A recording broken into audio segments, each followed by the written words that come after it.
Hey everyone, this is Izzy and welcome to Izzy Talkies. കുറേ നാളായി നമ്മൾ vlog post ചെയ്തിട്ട്. കാരണം എന്ന് വെച്ചാൽ ചെറിയൊരു ഒളിച്ചോട്ടത്തിലായിരുന്നു. എവിടേക്കാണ് പോയെന്നൊക്കെ തുടർന്നുള്ള വീഡിയോസൊക്കെ കാണുമ്പോൾ നിങ്ങൾക്ക് മനസ്സിലാവും. ഈ ഒരു സീൻ എന്ന് വെച്ചാൽ രാത്രി ഉറക്കമൊന്നും കിട്ടാണ്ട് രാവിലെ എണീറ്റ് ഉറക്കപ്പിച്ചിന്ന് എണീറ്റിൻ്റെ കണ്ണൊക്കെ കണ്ടോ ഒരുമാതിരി വെല്ലാണ്ടിരുന്ന്.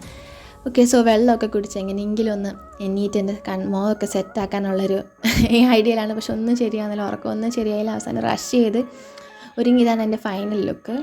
അവസാനം വണ്ടിയിലൊക്കെ കയറി പോവുകയാണ്, ബിക്കോസ് എനിക്ക് ടൈം ഒട്ടുമില്ല. അങ്ങനെ ഈവനിങ് ആണ് ഞങ്ങൾ ഇറങ്ങിയത് അവിടെ നിന്ന്.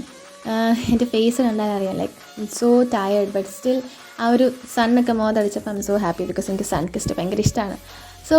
അങ്ങനെ ഓൺ ദ വേ പൊയ്ക്കൊണ്ടിരിക്കുകയാണ്. ഫുഡ് കഴിച്ചിട്ട് പോകാനിരുന്നതാണ്, ബട്ട് ആക്ച്വലി ഭയങ്കര ലേറ്റ് ആയതുകൊണ്ട് ഫുഡൊന്നും കഴിക്കാൻ ടൈം കിട്ടിയില്ല. അങ്ങനെ റഷ് ചെയ്ത് പോവാണ്. ഈ ഒരു റൂട്ടൊക്കെ കാണുമ്പം പലർക്കും മനസ്സിലാവും ഞാൻ എവിടേക്കാണ് പോകുന്നതെന്നൊക്കെ. കറക്റ്റാണ്.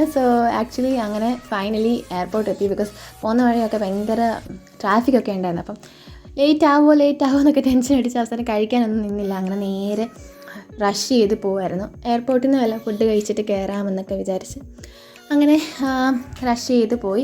Yes, correct. ഞാനിപ്പോൾ കൊച്ചിൻ ഇൻ്റർനാഷണൽ എയർപോർട്ടിലാണ്. I am going for an international trip എന്നൊക്കെ പറയാം. ഷുവർ, അങ്ങനെയൊക്കെ പറയാം.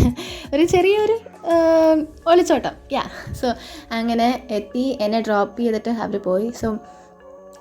ലഗേജും ബാഗും ഒക്കെ ഉണ്ട്, എല്ലാം ചെക്ക് ചെയ്ത് ഞാൻ എന്നെ തന്നെ നോക്കി ചെറിയൊരു പറ്റിഷോ, ഡോണ്ട് മൈൻഡ്. അത് കഴിഞ്ഞിട്ട് ഗേറ്റിലെ ചെക്കിംഗ് ഒക്കെ കഴിഞ്ഞ്, സെക്യൂരിറ്റി ചെക്ക് കഴിഞ്ഞ് അവിടെ ബോർഡിങ്ങിൻ്റെ അവിടെ വെയിറ്റ് ചെയ്യുകയാണ്.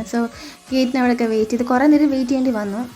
അതൊക്കെ കഴിഞ്ഞ് കയറി അങ്ങനെ നടന്നുകൊണ്ടിരുന്നപ്പോൾ I was just thinking that കുറേ നാളായി ഞാനിങ്ങനെ ഫ്ലൈറ്റിലൊക്കെ കയറിയിട്ട്.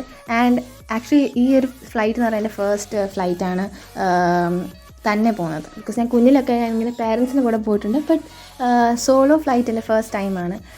അതിൻ്റെ ഒരു എക്സൈറ്റ്മെൻറ്റും ചെറിയൊരു കൺഫ്യൂഷൻസും ഉണ്ടായിരുന്നു. But it was worth it, I guess.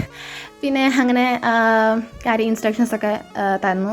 എല്ലാം കഴിഞ്ഞ് അവിടെ വന്നപ്പോൾ ആക്ച്വലി എനിക്ക് ഭയങ്കര ആഗ്രഹമായിരുന്നു എനിക്ക് ഈ വിൻഡോ സീറ്റ് വേണമെന്ന്. ബട്ട് എൻ്റെ ടിക്കറ്റിനകത്ത് എനിക്ക് മിഡിൽ സീറ്റാണ് കിട്ടിയത്. ബട്ട് എൻ്റെ ലക്കാണോ എനിക്കറിയത്തില്ല. ഞാൻ അവിടെ കയറിയപ്പം അപ്പുറത്തിരുന്ന 2 കപ്പിൾസ് ആയിരുന്നു. They asked me if you want switch. I was like switch ചെയ്യാം, കുഴപ്പമില്ല, ഞാൻ ഭയങ്കര ഹാപ്പി ആയിരുന്നു. അങ്ങനെ എനിക്ക് വിൻഡോ സീറ്റ് കിട്ടി. അങ്ങനെ ഇത് ഞാൻ വിൻഡോ സീറ്റിൽ കൂടി എടുത്ത കുറച്ച് ക്ലിപ്സൊക്കെയാണ്. കുറേ നേരം ഞാൻ ഇങ്ങനെ നോക്കി. ബട്ട് കുറച്ച് നേരം ഞാൻ ഉറങ്ങിപ്പോയി. പിന്നെ എണ്ണീറ്റ് നോക്കിയപ്പോഴത്തേക്ക് ഫ്ലൈറ്റ് ലാൻഡ് ചെയ്യാറായി. അങ്ങനെ ഭയങ്കര പെട്ടെന്ന് എത്തിയ പോലെ എനിക്ക് ഫീൽ ചെയ്തു. അങ്ങനെ ഇതൊക്കെ അവിടെ എത്തി ആ ഒരു ലാൻഡ് ചെയ്തതിൻ്റെ വിഷ്വൽസാണ് നിങ്ങൾക്ക് കാണാം ഇപ്പോൾ ഫ്ലൈറ്റ്. അങ്ങനെ ഞാൻ ഭയങ്കര എക്സൈറ്റഡ് ആയിരുന്നു ലാൻഡൊക്കെ ചെയ്ത് ഹാപ്പിലി ആൻഡ് സേഫ് ആയിട്ട്. അത് കഴിഞ്ഞ് ഇനിയും ഇത് കഴിഞ്ഞ് എനിക്ക് ഇവിടെ കുറച്ച് ലേ ഓവർ ഉണ്ട്. അത് കഴിഞ്ഞിട്ടാണ് എൻ്റെ ആക്ച്വൽ ഡെസ്റ്റിനേഷനിലേക്ക് എത്താൻ വേണ്ടിയിട്ട് കുറച്ചും കൂടി ടൈം എടുക്കും. ഇവിടെ എയർപോർട്ടിൽ എനിക്കൊരു 2 hours ലേ ഓവർ ഉണ്ട്. ഇവിടെ നിന്ന് ഇറങ്ങിക്കഴിഞ്ഞാൽ നമുക്ക് എയർപോർട്ടിലേക്ക് അവർ ഇതുണ്ടല്ലോ, അവരുടെ ഷട്ടിൽ ബസ് ഉണ്ട്. അപ്പം അങ്ങനെ ഇറങ്ങി ബാക്കി എല്ലാവർക്കും കൂടി വെയിറ്റ് ചെയ്ത് ഷട്ടിൽ ബസ് ഞങ്ങൾ എയർപോർട്ടിൽ ഇറക്കി. അവിടെ വന്നപ്പോൾ എനിക്കൊരു ചെക്കിംഗ് ഒക്കെ ഉണ്ടായിരുന്നു. അങ്ങനെ ചെക്കൊക്കെ കഴിഞ്ഞ് പിന്നെ അവിടെ എയർപോർട്ടിൽ കുറച്ച് തേരാപ്പാരൊക്കെ നടന്നു. ബിക്കോസ് അടുത്ത എൻ്റെ ഫ്ലൈറ്റിൽ എനിക്ക് ടൈമുണ്ട്. ലേ ഓവർ ഉണ്ടല്ലോ, ഒരു ഐ തിങ്ക് എനിക്ക് 1 hour and 30 minutes ആയിരുന്നു. ബട്ട് അതിൽ കൂടുതൽ പോയി. ബട്ട് അത് പെട്ടെന്ന് ലേ ഓവർ കഴിഞ്ഞ പോലെ എനിക്ക് ഫീൽ ചെയ്തു. ബിക്കോസ് അവിടുത്തെ പ്രൊസീജിയേഴ്സ് എല്ലാം കഴിഞ്ഞ് അവിടെ നിന്നപ്പം ഞാൻ കുറച്ച് ഫുഡൊക്കെ ഓർഡർ ചെയ്തായിരുന്നു. പിന്നെ ഒരു കപ്പ് കോഫിയും, ബിക്കോസ് ഞാൻ കുറേ നേരമായിട്ട് ഫുഡൊന്നും കഴിച്ചിട്ടില്ലായിരുന്നല്ലോ. എൻ്റെ ഫൈനൽ ഡെസ്റ്റിനേഷൻ എവിടേക്കാണെന്ന് അറിയാൻ വേണ്ടിയിട്ട് please to look out for part 2. ഞാൻ പാർട്ട് 2 ആയിട്ട് അത് അപ്ലോഡ് ചെയ്യുന്നതായിരിക്കും. That's it. Thank you. Bye. Take care. Please to like, comment and subscribe.